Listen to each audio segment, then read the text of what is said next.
Hey yo, what up, Fight Worship? But Boxing Fanatic, I'm back with another one. Bernard Hopkins says that when Ryan Garcia come back, he want him to fight Shakur Stevenson.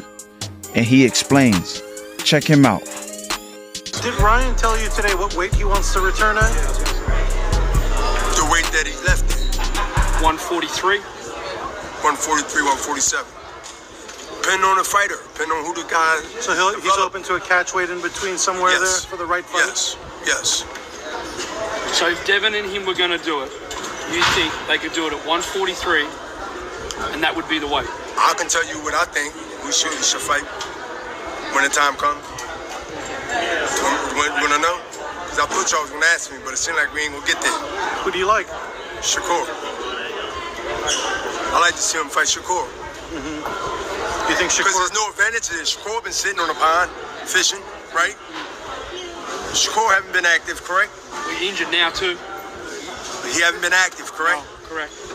Time Ryan is ready, that should be, I don't know for sure, I could be wrong, that should be a healing time between now and then for Shakur, correct? Facts. As long as he stay out there. Out of the gate, no advantages. Would you agree? No advantage as far as being active. Yeah. Both fighters, correct? Yeah. So we have a couple. So what? It's showtime!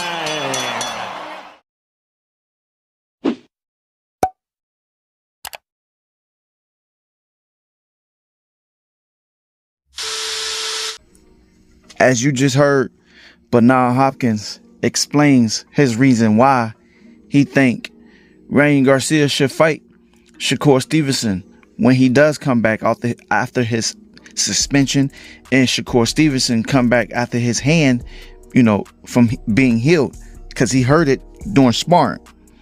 I know a few months ago, Ryan Garcia and Shakur Stevenson was on Twitter Spaces, and Shakur Stevenson asked Ryan Garcia, would he give him a fight? Would he fight him? And it seemed like Ryan Garcia kind of hesitated and giving him a direct answer. Shakur Stevenson asked him again, and then Ryan Garcia came out and said that he'll fight Shakur Stevenson. Now, I don't know if Shakur Stevenson will be willing to go up to 143 or 147. Ain't no telling. And being that Shakur Stevenson gonna be out of the ring for so long, he's not gonna be in the gym sparring. I don't think, or really doing any mitt work. He probably can with his I want to say his left. Well, yeah, his left hand, or yeah, because he hurt his right hand. So yeah, he can hit the bag with his left hand, but I don't know if he's gonna really be doing any of that, or really just staying in shape. Maybe he can go running and jogging just to keep stay on weight. I don't know if Shakur Stevenson is going to stay at 135 and campaign at 135 with the rest of the champions at 135, because 135 weight division is lit. I think the 140 pounds it's starting to gain some attraction. It's starting to get a little light to it, but I think the 135 pounds right now is lit, because you got Tank there, you got Shakur Stevenson there, you got Lomachenko, you got George Kambosos, you got Williams Zepeda. I think Isaac Pitbull Cruz might come back down, and you still got Keyshawn Davis, you got Abdullah Mason. So that 135 pound weight class is lit. Then you just got Lamar Roach coming up to 135 pounds from 130. So that weight class, you still got Oscar Valdez. I mean, you got a lot of fighters at 135 pounds that's still there, that's still campaigning at that weight class.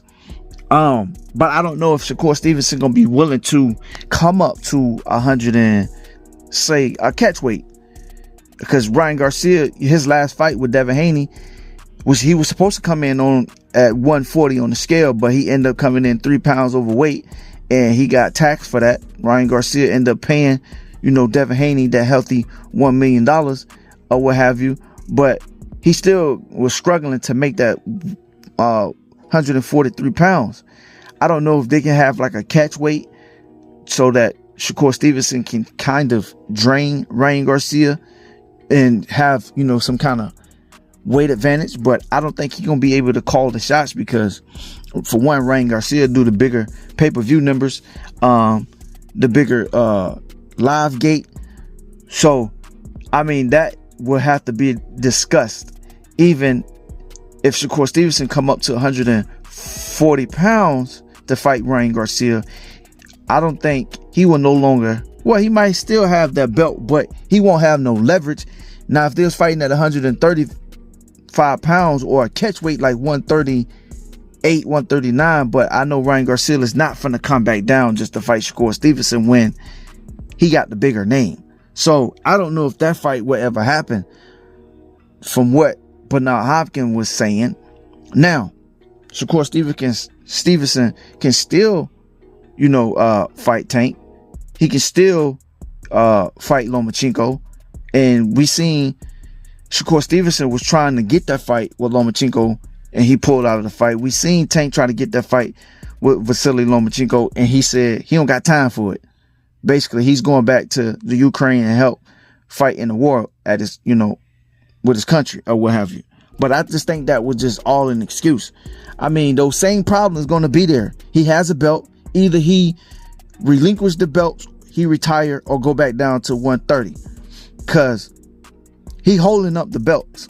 And he holding up, these big fights. Speaking Lomachenko. And I don't think that fight is going to happen. Because he said he's going to come back and fight Tank in 2025. Let's see. Because if I can remember, he was, speaking of Lomachenko, was saying, oh, Tank ain't this, Tank ain't that. Oh, he need to do this and he need to do that. Well, Tank is the, at 130, he is the face of boxing. Besides Canelo Alvarez, Tank and Canelo Alvarez, the only two, Tank and Canelo Alvarez, the only two are doing bigger pay-per-view numbers and calling the shots, and they the one. And so with Shakur Stevenson, he gonna have to kind of like, basically take whatever they're gonna give him. I don't know if he's gonna be willing to do that. That's gonna be a tall task to tackle. That's up to him and his team, but let's see if Shakur Stevenson and Ryan Garcia can get on the same page, either fight at a catch weight or Shakur Stevenson come up to 140 pounds and be like, hey, he's struggling at 135. He's not going to campaign at 135 and just stay at 140. But I don't think he's going to be willing to do that because you got some hitters.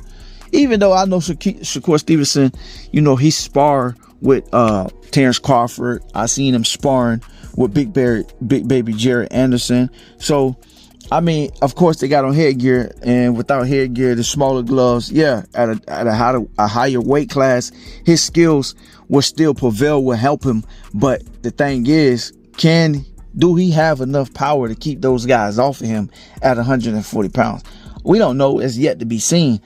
But I don't want to speak on that because, of course, Stevenson is not campaigning at 140 pounds. So that fight with Ryan Garcia, I don't think it will happen no time soon, even though they both will come back after, being off. Ryan Garcia coming back. His suspension, I think, took place in April. He'll be back 2025 in April. Shakur Stevenson just hurt his hand, so he's going to need time to rehab. That hand's going to take about 3 to 6 months. And by the time he come back, he ain't had no fight. So, yeah, I can see the logical sense that Bernard Hopkins was trying to make. It kind of makes sense, but it kind of don't make sense because they had two different weight classes. I don't know how they would, that would iron out. If the money is right, I'm pretty sure the price is right. Shakur Stevenson is going to take that fight. And it's not going to look the same way that Ryan Garcia fought Devin Haney, because we all seen that fight. Devin Haney got demolished. He got mollywopped. He got beat up so bad. I don't think Devin Haney will be the same way when he come back. And we see that Ryan Garcia and Devin got so much going on. Devin trying to sue the man, after being beat up the way he got embarrassed, the way that he did. His daddy saying that he's the face of boxing. It's the Devin Haney era, this, that, and the third, which is all a lie. And Devin Haney can't sell. He can't put asses in seats right now. No promoter want to promote him. No promoter want to put the money behind him. So now Devin Haney look like he gonna have to be putting up his own money, putting up his own fight and taking 100% of the revenue. That's what he gonna have to do, and start making these promoters start back buying into the Devin Haney brand. Until then, I don't know what he gonna do, where he gonna go from there, because Bob Arum, when Devin Haney, got his O back and kept his WBC belt, he had a mandatory. Did he fight that mandatory in Subriel Matisse? No, because Bob Arum was the only one that was trying to give him $1.5 million for that fight, and his promoter Eddie Hearns said he wasn't gonna pay him the money. So where could he go? And now it's like he don't have nobody that's really backing him, so he gonna have to put up his own money. It went to a purse bid and it fell to wayside. So now he don't got nowhere to go. I mean, the only way he can try to get it back in blood is say, hey, look, we gonna scrap this lawsuit. When he come back, y'all just hash it back out again. Try to right your wrongs, your mistakes in the fight, because you couldn't get out of the way of the hook. That left hand all night long was catching him. I always thought that Devin Haney was a great fighter. He can box, on the front foot, the back foot. But I felt like, it was stuff in that fight that he just couldn't get away from. Like, one of them was the hook. And then 2, his defense is suspect. For 3, I felt like he don't like pressure. I seen him sparring Kevin Johnson. I seen him sparring Gervonta Tank Davis. He didn't like the pressure, because when they put on the pressure, he didn't know what to do going backwards. So, and we seen Ryan Garcia do that all night long when he put the pressure on him. So that has to be, fixed. And then when Devin Haney got into it with somebody at the carnival, he threw a jab at the guy and still had his hand down. He's still making the same mistakes. So he got to learn how to keep that telephone. He got to learn how to keep that left hand close to his chin and keep his chin down, because if not, he gonna keep getting hit with the same hook. And we seen him get hit with the same hook in the fight with Linares. So yeah, he got to change that up, or either do something different, or go back to 135 pounds, because those guys at the higher weight class punch harder and they not playing no games with him. That's my only thought on Devin Haney, that I see his weakness in, and he need a real coach, because somebody that's going to be there when he going through those moments to tell him, hey, look, you got to tighten up your defense. All right, do this, do that. Keep your hand there. When you got hurt, all right, take a round off, try to get your legs right, get your mind back, move around the ring a little bit. Don't go to the fire after you just got hit with the fire. Now you got to try to, manipulate the situation. You got to make some adjustments. He didn't make no adjustments in that fight with Ryan Garcia. He kept getting hit by the same shot. So, he got a whole lot of, I want to say rebuilding to do. Inside the ring, outside the ring, and all around him. That's just my only take on it. But as far as Ryan Garcia versus Shakur Stevenson, we got to see how that will plan out. Y'all let me know what y'all think, all right? Make sure y'all like, comment, and subscribe. One love, one life. I'm out. Peace.